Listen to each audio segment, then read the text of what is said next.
Hello everyone, welcome to my channel Biofingerprints. In my last video, I had covered nutrition और digestion in amoeba and human beings. आज जो हम लोग cover करने वाले हैं उस टॉपिक का नाम है respiration. So here are the learning objectives. जो भी सब टॉपिक्स हम इस वीडियो में कवर करने वाले हैं वो हैं aerobic and anaerobic respiration, difference between breathing and respiration, pathway or passage of respiratory tract, gas exchange, mechanism of breathing and some previous years board questions from this topic.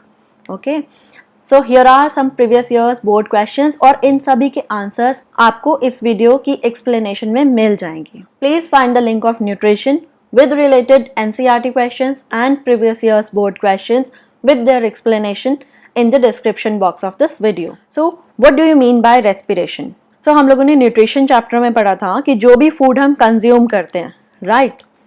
वो हर एक cell तक पहुंचता है और हर एक सेल में पहुंचने के बाद वो ऑक्सीजन की प्रेजेंस में वो फूड ऑक्सीडाइज होता है. पहले वो फूड हर एक सेल तक पहुंचेगा, ऑक्सीजन की प्रेजेंस में वो फूड ऑक्सीडाइज होगा या आप ये कह सकते हो कि वो फूड बर्न होगा या वो फूड कॉम्प्लेक्स फॉर्म से सिंपलर फॉर्म में कन्वर्ट होगा और जिसकी वजह से क्या होगा, एनर्जी जनरेट होगी. जब वो एनर्जी जनरेट होगी तो वो एनर्जी हम लोग अपने डेली फिजिकल एक्टिविटीज़ में या डेली रूटीन में यूज़ करते हैं अपने फिजिकल वर्कआउट के लिए.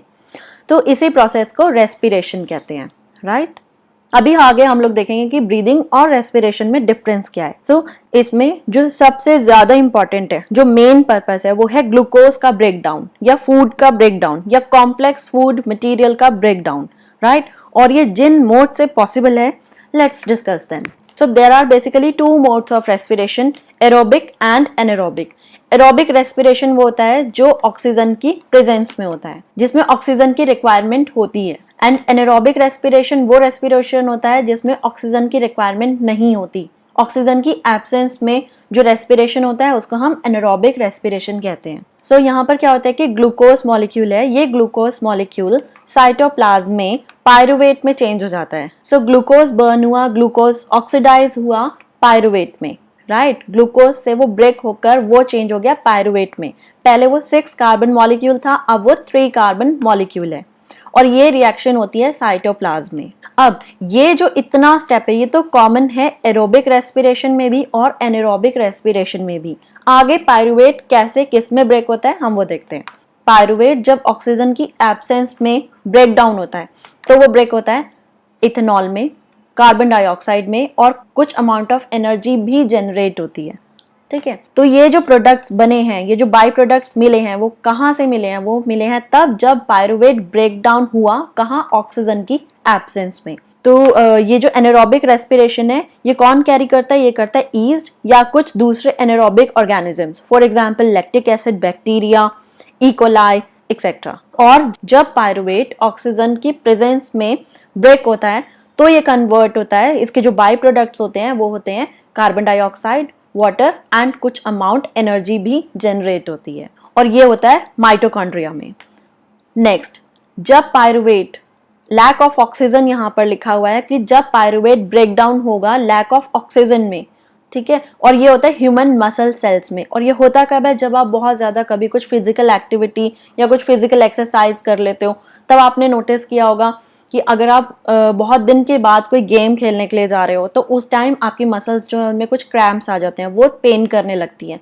तो वो ऐसा इसीलिए होता है क्योंकि आपकी मसल्स उतनी ज़्यादा ओपन नहीं होती हैं, उतनी ज़्यादा उनमें ऑक्सीजन पहुंच नहीं पाती है. सो ऑक्सीजन की कमी वहाँ पर हो जाती है जिसकी वजह से लैक्टिक एसिड आपकी मसल्स में एक्यूमुलेट होना शुरू होता है जिसकी वजह से ही आपको पेन स्टार्ट होता है. तो यहाँ पर जो इसका बाई प्रोडक्ट है वो है लैक्टिक एसिड and कुछ amount of energy. Now let's see this NCERT question on page number 105. What are the different ways in which glucose is oxidized to provide energy in various organisms? So these are the different modes: absence of oxygen, lack of oxygen and presence of oxygen. Now let's see this NCERT question on page number 113. The breakdown of pyruvate to give carbon dioxide, water and energy takes place in. ठीक है, अब हम लोग वापस उसी page पर जाकर देखते हैं. So carbon dioxide, water and energy, it takes place in mitochondria. So the correct answer is mitochondria. If you like the video, please share among your friends, subscribe and press bell icon for the notification of next video. These are some differences between aerobic respiration and anaerobic respiration. We have already discussed कि aerobic respiration वो होता है जो oxygen की presence में होता है, anaerobic respiration वो होता है जो ऑक्सीजन की एब्सेंस में होता है.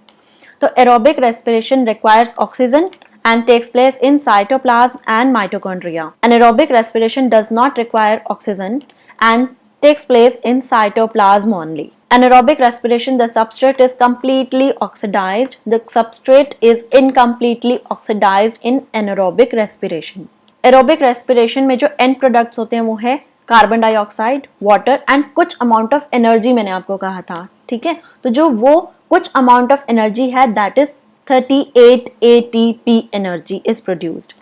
एनारोबिक रेस्पिरेशन में जो एंड प्रोडक्ट्स हैं वो हैं ethyl alcohol and carbon dioxide और कुछ अमाउंट ऑफ एनर्जी. वो कुछ अमाउंट ऑफ एनर्जी है 2 ATP energy. Next, aerobic respiration में हार्मफुल सब्सटेंसेस फॉर्म नहीं होते हैं. एनारोबिक रेस्पिरेशन में कुछ हार्मफुल सब्सटेंसेस जैसे कि इथाइल अल्कोहल ये फॉर्म होता है. नेक्स्ट पॉइंट में आप एरोबिक रेस्पिरेशन को किस तरह से एक केमिकल इक्वेशन में शो कर सकते हो.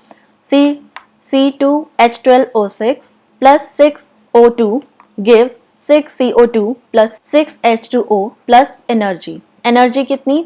63 किलो कैलोरीज, या यहाँ पर आप 38 ATP भी लिख सकते हो. सेम ऐसे ही एनारोबिक रेस्पिरेशन में C2H12O6 ये जो ग्लूकोज है that gives C2H5OH ethyl alcohol plus 2 carbon dioxide plus 21 kilo calorie. यहाँ पर आप 21 किलो कैलोरी की जगह 2 ATP भी लिख सकते हैं. Now let's see this NCERT question on page number 113. What are the differences between aerobic and anaerobic respiration? हम लोगों ने अभी ये कवर कर लिया है, right. Name some organisms that use the anaerobic mode of respiration. ये भी हम लोगों ने कवर किया था कि कुछ lactic acid bacteria, E. coli या yeast. So before moving ahead, it's very important to know the basic difference between breathing and respiration. तो वैसे तो हम लोग लास्ट वीडियो में ये कवर कर चुके हैं कि ब्रीदिंग और रेस्पिरेशन में क्या डिफरेंस है, लेकिन अभी भी आगे मूव करने से पहले let's revise, right. So breathing क्या होता है? Breathing simple inhalation and exhalation. Inhalation of which gas? Inhalation of oxygen and exhalation of carbon dioxide, right. और रेस्पिरेशन क्या होता है? रेस्पिरेशन होता है कि जब आप ब्रीद इन करते हो ऑक्सीजन अंदर जाती है आपकी बॉडी में और वो ऑक्सीजन हर एक सेल तक पहुंचती है. हर एक सेल में पहुंचने के बाद वो वहाँ पर फूड को ऑक्सीडाइज करती है, या आप कह सकते हो कि ग्लूकोज मॉलिक्यूल को ऑक्सीडाइज करती है, बर्न करती है, या उसको सिंपलर फॉर्म में कन्वर्ट करती है. तो ये काम किसके प्रेजेंस में होता है? ये काम होता है ऑक्सीजन की प्रेजेंस में. तो उसी प्रोसेस को हम रेस्पिरेशन कहते हैं. Now let's discuss the pathway of respiratory tract. इसमें हम पढ़ेंगे कि जब हम एयर या ऑक्सीजन आप कह सकते हो वो नॉस्ट्रल से इनहेल करते हैं तो वो हमारे लंग्स तक कैसे पहुंचती है, और उसका रिवर्स जब हम कार्बन डाइऑक्साइड एक्सहेल करते हैं तो वो हमारे लंग्स से बाहर तक कैसे आती है. तो उसका ये एक फ्लो चार्ट मैंने यहाँ पर बनाया हुआ है. तो ऑक्सीजन को मैंने, और ऑक्सीजन का जो ट्रैक है वो मैंने जो एरो डाउन साइड पर है वहां पर शो किया है. इट मीन्स कि वो अंदर आ रही है. और कार्बन डाइऑक्साइड को मैंने अपवर्ड एरो से शो किया है. इसका मतलब कार्बन डाइऑक्साइड बॉडी से बाहर कैसे जा रही है. तो ये एक फ्लो चार्ट है. उसमें ये है कि सबसे पहले जो ऑक्सीजन आपकी बॉडी में एंटर करेगी वो करेगी नॉस्ट्रल से. नॉस्ट्रल यहाँ पर जो आपकी जो नोज की ओपनिंग होती है उसको नॉस्ट्रल कहते हैं, राइट. उसके बाद वो ऑक्सीजन किस साइड डायरेक्ट होती है? उसके बाद वो डायरेक्ट होती है नेजल कैविटी में. ये आपकी नेजल कैविटी होती है, राइट. उसके बाद वो डायरेक्ट करती है फेरिक्स में. उसके बाद वो डायरेक्ट डाउन होती है लैरिक्स में. उसके बाद वो ट्रैकिया में जाती है. फिर ट्रैकिया के बाद वो ट्रेवल करती है कहाँ पर? उसके बाद वो पहुंचती है ब्रोंकस में. अच्छा, ये जो ब्रोंकस है ये इसकी ब्रांच है, राइट. तो जैसे ट्री की ब्रांचेस होती है और आपने रूट की ब्रांचेस में पढ़ा होगा ना कि ये एक मेन रूट होती है, उसके बाद ये सेकेंडरी रूट होती है, फिर ये टर्शरी रूट होती है. तो ब्रांचेस की ब्रांचेस प्राइमरी, सेकेंडरी और टर्शरी होती हैं, राइट. तो इसी तरह से यहाँ पर ब्रोंकस का भी है. तो जो ब्रोंकस की पहली ब्रांच होगी उसको आप प्राइमरी ब्रोंकाई कहोगे. जो सेकेंडरी ब्रांच है वो उसकी प्राइमरी ब्रोंकाई की भी फर्दर ब्रांच है. और सेकेंडरी ब्रोंकाई की जो फर्दर ब्रांच होगी उसको हम टर्शियरी ब्रोंकाई कहेंगे। तो यहाँ पर उतनी सारी ब्रांचेस मैंने शो नहीं की हैं, अदरवाइज डायग्राम बहुत ज्यादा कॉम्प्लिकेटेड होता। तो ब्रोंकस के बाद वो जहां पर पहुंचते हैं वो है ब्रोंकियोल्स। ये वाला जो पार्ट है ना, ये ब्रोंकियोल है। और ब्रोंकियोल के बाद ये आप यहाँ पर देख रहे होगे, ब्रोंकियोल के पास ही यहाँ पर ये ग्रेप लाइक स्ट्रक्चर है। यही ग्रेप लाइक स्ट्रक्चर एल्वियोलाई है। जब आप सांस लेते हो तो ऑक्सीजन जो आपके लंग्स में जाती है, उसके बाद ये एल्वियोलाई जो होते हैं, ग्रेप लाइक स्ट्रक्चर, यही रिस्पॉन्सिबल होते हैं आपकी बॉडी में अल्टीमेट साइट ऑफ रेस्पिरेशन के लिए। ये ग्रेप्स की तरह से एकदम फूल जाते हैं जब आप इनहेल करते हो। और उसके बाद जो कार्बन डाइऑक्साइड यहाँ से वापस आती है वो भी इसी ट्रैक में वापस आती है। अच्छा, यहाँ पर एक क्वेश्चन आता है कि why does nose breathing advantages over mouth breathing. Mouth breathing की जगह नोज ब्रीदिंग को क्यों प्रेफर करना चाहिए, क्या उसके फायदे हैं? तो सबसे पहला है to filter out foreign substances और foreign particles. For example dust particles हो गए, एलर्जन हो गए, पॉलन ग्रेन्स हो गए, वो सारे कहाँ, तो वो सारे आपके नोज में जो नेजल हेयर होते हैं वो फिल्टर आउट करते हैं। सेकेंड इंपॉर्टेंट रीजन ये है कि it humidifies inhaled air. Nose warms and moisturises the air you breathe in. तो जब भी आप सांस लेते हो, कभी आपने नोटिस किया कि आपको बहुत ठंडी ठंडी हवा फील हो रही है कि अंदर जा रही है? ऐसा नहीं होता, वो पहले आपको आपके बॉडी टेम्परेचर के अकॉर्डिंग एडजस्ट हो जाती है। Now gas exchange in body, oxygen and carbon dioxide. So oxygen reaches from lungs to the blood stream. यहाँ पर आप देख सकते हो, यहाँ पर ब्लड कैपिलरी है, ब्लड स्ट्रीम है, तो ये ऑक्सीजन लंग से आपके ब्लड स्ट्रीम में पहुंच जाता है। तो अगर आप यहाँ देखो तो ये आरबीसीज कैपिलरीज में ट्रेवल करती हैं और एल्वियोलाई की वॉल्स कैपिलरीज की जो मेम्ब्रेन है उसको टच करती है। आप ये देखो, एल्वियोलाई की जो वॉल है ये इस ब्लड कैपिलरी की वॉल को बिल्कुल टच कर रही है। So that's how close they are. और इसी की वजह से क्या होता है कि ऑक्सीजन और कार्बन डाइऑक्साइड बहुत इजीली डिफ्यूज हो जाती है, उनका एक्सचेंज बहुत इजीली हो जाता है क्योंकि उनके बीच में कोई खास गैप ही नहीं है। तो आरबीसीज के साथ अटैच होकर हार्ट में पहुंचती हैं ये। तो उसके बाद क्या होता है कि ऑक्सीजन मॉलिक्यूल्स आरबीसीज के साथ अटैच होकर हार्ट में पहुंचते हैं और एल्वियोलाई से कार्बन डाइऑक्साइड ब्लो आउट हो जाती है। And second, carbon dioxide passes from the blood to the lungs. And specifically ये कहाँ होता है? ये होता है एल्वियोलाई में। और एल्वियोलाई की जो वॉल्स होती है ना, उसमें जो ब्लड वेसल्स हैं उनमें। और एल्वियोलाई हम लोग ऑलरेडी डिस्कस कर चुके हैं। Now let's see this NCERT question on page number 113. Question is how are the alveoli designed to maximise the change of gases. इसका मतलब ये इनडायरेक्टली आपसे एल्वियोलाई का स्ट्रक्चर पूछ रहा है। एल्वियोलाई का ऐसा स्ट्रक्चर जो उसको कैपेबल बनाता है कि वहां पर मैक्सिमम से मैक्सिमम गैस एक्सचेंज हो सके। तो now let's see the structure of alveoli. तो अब हम लोग एल्वियोलाई का स्ट्रक्चर देखते हैं जो उसको इतना कैपेबल बनाता है कि वो वहां पर maximum to maximum gaseous exchange हो सकता है। तो जो एल्वियोलाई है वो इतना लार्ज सरफेस एरिया प्रोवाइड करता है कि वहां पर मैक्सिमम गैस एक्सचेंज हो सकता है। नंबर 2, एल्वियोलाई के पास बहुत सारी कुछ थिन वॉल्स होती हैं और ब्लड वेसल्स भी होती हैं और उन्हीं थिन वॉल्स की वजह से वहां पर गैसियस एक्सचेंज बहुत अच्छा हो पाता है, वहां पर डिफ्यूजन बहुत इजीली हो पाता है। Now let's see this questions. Page number 95. Why is diffusion insufficient to meet the oxygen requirements of multicellular organisms like humans? सबसे पहले हमें इम्पॉर्टेंट है कि हम लोग इस क्वेश्चन का मतलब समझ लेते हैं। तो मल्टी सेलुलर ऑर्गेनिजम्स में जैसे कि ह्यूमन बींग्स होते हैं, हमारी बॉडी में डिफ्यूजन से ऑक्सीजन रिक्वायरमेंट फुलफिल क्यों नहीं हो पाती? तो ऐसा इसीलिए नहीं हो पाता क्योंकि हमारी बॉडी में सभी सेल्स एनवायरनमेंट के साथ डायरेक्ट कांटेक्ट में नहीं होते, इसीलिए हर सेल उतनी ऑक्सीजन नहीं ले पाता जितनी उसे चाहिए होती है। तो उसके लिए वेल डेवलप्ड रेस्पिरेटरी ऑर्गन्स होते हैं जो हम लोग रेस्पिरेटरी ट्रैक्ट में ऑलरेडी डिस्कस कर चुके हैं। Page number 105. What advantage over N aquatic organism does a terrestrial organism have with regard to obtaining oxygen for respiration? तो क्वेश्चन क्या कह रहा है कि जो टेरेस्ट्रियल ऑर्गेनिजम्स होते हैं जो लैंड पर रहते हैं वो जिस तरह से रेस्पिरेशन के लिए ऑक्सीजन ऑब्टेन करते हैं उसको क्यों एडवांटेजेस माना गया है और उस मोड को क्यों नहीं जिसमें एक्वेटिक ऑर्गेनिजम्स जो पानी में रहते हैं वो ऑक्सीजन लेते हैं? तो ऐसा इसीलिए होता है क्योंकि जो एक्वेटिक ऑर्गेनिजम्स होते हैं वो वाटर में जो डिसॉल्व्ड ऑक्सीजन होती है उसको यूज करते हैं और वो ऑक्सीजन बहुत कम होती है, जबकि ह्यूमंस के पास ऑक्सीजन रिच एटमॉस्फेयर होता है, वेल डेवलप्ड रेस्पिरेटरी ऑर्गन्स होते हैं। Next question, page number 105, how is oxygen and carbon dioxide transported in human beings? तो इस क्वेश्चन का आंसर हम लोग इस वाले टॉपिक में ऑलरेडी कवर कर चुके हैं। Next question, page number 105, how are the lungs designed in human beings to maximise the area of exchange of gases? तो ये वाले क्वेश्चन का आंसर हम लोग ऑलरेडी रेस्पिरेटरी ट्रैक्ट में डिस्कस कर चुके हैं कि जो लंग्स है, जो हमारा एयर पैसेज है, that is divided into smaller and smaller tubes, जिनको हम ब्रोंकाई कहते हैं। फिर वो फर्दर डिवाइड होता है ब्रोंकियोल्स में, फिर एल्वियोलाई में, और एल्वियोलाई मैक्सिमम सरफेस प्रोवाइड करता है for the exchange of gases.